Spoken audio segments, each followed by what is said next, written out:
നമസ്കാരം. പുതിയൊരു വീഡിയോയിലേക്ക് എല്ലാവർക്കും സ്വാഗതം. ഇന്ന് നമ്മൾ പറയാൻ പോകുന്നത് കേന്ദ്ര സർക്കാരിൻ്റെ PM കിസാൻ സമ്മാൻ നിധിയെക്കുറിച്ചാണ്.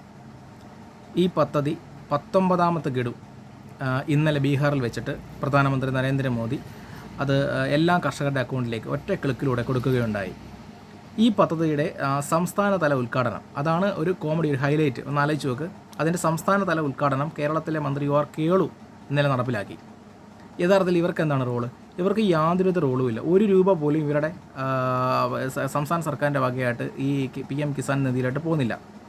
ഏതാണ്ട് 6 വർഷമായിട്ട് കേന്ദ്ര സർക്കാർ ഇത് കൃത്യമായി നടപ്പിലാക്കിക്കൊണ്ടിരിക്കുകയാണ്. ഒരാളുടെ ഇടനിലക്കാരില്ലാതെ കൃത്യമായിട്ട് കർഷകരുടെ അക്കൗണ്ടിലേക്ക് പൈസ എത്തുന്നുണ്ട്. 22,000 കോടി രൂപയാണ് ഭാരതത്തിലെ മുഴുവൻ കർഷകരുടെ അക്കൗണ്ടിലേക്കും ഇതിപ്പോൾ ചിലവായിക്കൊണ്ടിരിക്കുന്നത്. ഒന്നാലോചിച്ച് നോക്ക്. പല സംസ്ഥാനത്തും കർണാടക, മധ്യപ്രദേശ്, രാജസ്ഥാൻ, ഹരിയാന അടക്കമുള്ള പല സംസ്ഥാനങ്ങളിലും അവരുടേതായ വിഹിതം കൊടുത്തുകൊണ്ട് ഈ പദ്ധതി കുറച്ചും കൂടി കർഷകർക്ക് ഉപകാരപ്പെടുന്ന രീതിയിൽ കാര്യങ്ങൾ അവർ ചെയ്യുന്നുണ്ട്. പക്ഷേ സംസ്ഥാന സർക്കാർ ഈ പറയുന്നത് ഒന്നും ചെയ്യുന്നില്ല. ഒരു ഇതുമില്ല. ഇവർ മറ്റ് പദ്ധതികൾ അടിച്ചു മാറ്റുന്നത് പോലെ തന്നെയാണ് പേര് മാറ്റി ഫ്ലെക്സ് വെക്കാനും ഇതുപോലുള്ള പാവങ്ങളെ പറ്റിക്കാനും ഒക്കെ വേണ്ടിയിട്ട് സംസ്ഥാനതല ഉദ്ഘാടനം. ഇതുകൊണ്ട് ഇവരെന്താ ഉദ്ദേശിക്കുന്നത്?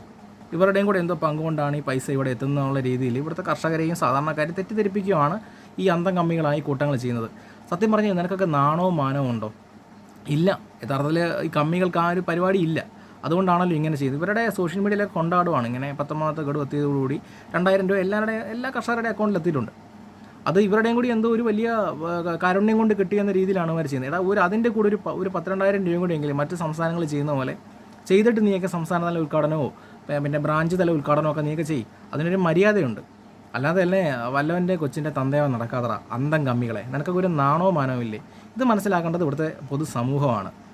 കേന്ദ്ര സർക്കാർ വിവിധ തരം പദ്ധതികൾ നേരിട്ട് നമ്മുടെ കർഷകർക്കും അതുപോലെ തന്നെ യുവാക്കൾക്കും ഇവിടുത്തെ യുവതികൾക്കും അമ്മമാർക്കും ഒക്കെ വേണ്ടിയിട്ട് നിരവധി പദ്ധതികൾ നടപ്പിലാക്കുന്നുണ്ട്. ഇതെല്ലാം ഇവന്മാർ അടിച്ചു മാറ്റും. അല്ലാതെ ഇവന്മാരുടെ പേരിൽ ഒരു പദ്ധതിയും കേരളത്തിൽ നടക്കുന്നില്ല. ഇവർ പരമാവധി ഈ പദ്ധതിയിൽ നിന്നൊക്കെ മാക്സിമം കാശ് വെട്ടിച്ചെടുക്കുക, അതൊക്കെയാണ് ഇവർ നോക്കുന്നത്. ഇതൊക്കെ മനസ്സിലാക്കി നിങ്ങൾ നമുക്ക് വേണ്ട കേരളത്തിൽ ഇനി ഇലക്ഷനൊക്കെ വരാൻ പോവുകയാണ്. നമുക്ക് ഗുണകരമാകുന്ന ജനപ്രതിനിധികളെ തിരഞ്ഞെടുക്കാൻ ഇവിടുത്തെ കേരള സമൂഹം തയ്യാറാകണം. നിങ്ങൾ മനസ്സിലാക്കണം. ഇതുപോലുള്ള കാര്യങ്ങൾ പുറത്ത് കൊണ്ടുവരണം. 10 പേരെങ്കിലും ഒരു 10 പേരെങ്കിലും നമുക്കത് മനസ്സിലാക്കാൻ പറ്റില്ല, അത്രയും നല്ലത്. കാര്യം ഇവന്മാരുടെ കൊള്ളരുതായ്മകൾ കുറേ കൊല്ലമായിട്ട് നമ്മൾ സഹിച്ചുകൊണ്ടിരിക്കുകയാണ്. ഇനിയെങ്കിലും അതിനൊക്കെ ഒരു മാറ്റം ഉണ്ടാവണം. അതുകൊണ്ടാണ് ഇങ്ങനെയുള്ള പദ്ധതികളെക്കുറിച്ചൊക്കെ വരുമ്പോൾ നമ്മൾ മാക്സിമം ജനങ്ങളെ എത്തിക്കാൻ ശ്രമിക്കേണ്ടത്. അതുകൊണ്ട് ഈ വീഡിയോ മാക്സിമം ഷെയർ ചെയ്യുക, മറ്റെല്ലാവരും അറിയുക. ഇവന്മാർക്ക് ഒരു പങ്കുമില്ലാത്തതിനകത്ത് ഫ്ലെക്സ് വെച്ചുകൊണ്ടും ഇതുപോലുള്ള തരികിട പരിപാടികൾ കാണിച്ചുകൊണ്ടൊക്കെയാണ് ഇവന്മാർ പിടിച്ചു നിൽക്കുന്നത്. ഇത് ജനം മനസ്സിലാക്കിയാൽ അതോടുകൂടി ഇവന്മാർ തീരും. ഓക്കെ, എന്തായാലും എല്ലാവർക്കും ഒരു നല്ല ദിനം ആശംസിക്കുന്നു. Okay, bye. വീഡിയോ ഇഷ്ടപ്പെട്ടാൽ ലൈക്ക് ചെയ്യാനും ഷെയർ ചെയ്യാനും മറക്കരുത്. മാക്സിമം ഇതുപോലുള്ള കാര്യങ്ങൾ പ്രതികരിക്കാൻ വേണം. ഓക്കെ.